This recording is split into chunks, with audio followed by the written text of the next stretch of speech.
আরে গাধার নাতি বানর, কথা কম কয়ে জোরে টান দে।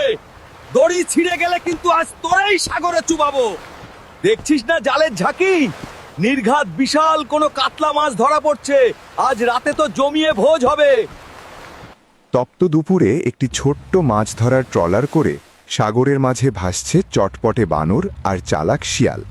তাদের সাথে ছিল একটি বড় মাছ ধরার জাল। বানর হাঁপাতে হাঁপাতে বলল, ও শিয়াল ভাই, সূর্য তো প্রায় ডুবু। সারাদিন জাল ফেললাম, এক ছটাক মাছের দেখাও পাইলাম না। কপালে কি আজ উপোস আছে?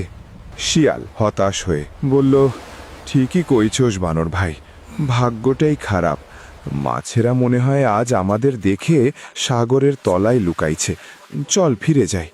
ফিরে আসার সময় বানর শিয়ালকে অনুরোধ করল শেষবার চেষ্টা করতে। শিয়াল রাজি হলো। জাল ফেলার কিছুক্ষণ পর হঠাৎ দড়িটা সজোরে টান দিল। বানর বলল, ভাই ভাই, ধরো ধরো, এবার নিশ্চিত বড় কোনো রুই কাতলা না হয় ইলিশ ধরা পড়ছে। শিয়াল খুশিতে আত্মহারা হয়ে জালের দড়িটা ধরে বলল, টান দে জোরে, আজ রাতে হবে মাছের ভোজ। জালে উঠে এলো বিশাল এক রূপালী মাছ। মাছটির পেট ফোলা, কারণ সে মা হতে চলেছে। তারা যখনই মাছটিকে ঝুড়িতে রাখতে গেল, তখন মাছটি বলে উঠল, শিয়াল ভাই, বানর ভাই, দয়া করে আমাকে নিয়ে যাবেন না। আমার পেটে হাজার হাজার প্রাণ ধুকপুক করছে। আজ আমাকে মারলে আমার এই ছোট বাচ্চারা পৃথিবীর মুখ দেখতে পারবে না। আমাকে সাগরে ফিরে যেতে দিন। মাছটির কথা শুনে শিয়াল আর বানর একে অপরের দিকে তাকালো। তাদের মনের সব লোভ মুহূর্তে মায়ায় রূপ নিল।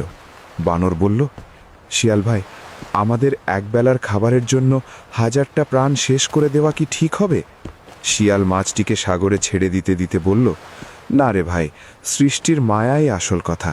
যা মা মাছ, তোর সন্তানদের নিয়ে সুখে থাক। জীবের প্রতি দয়া আর মমত্ববোধই মানুষকে শ্রেষ্ঠ করে তোলে। প্রকৃত বীর সেই যে অন্যের জীবন রক্ষা করে।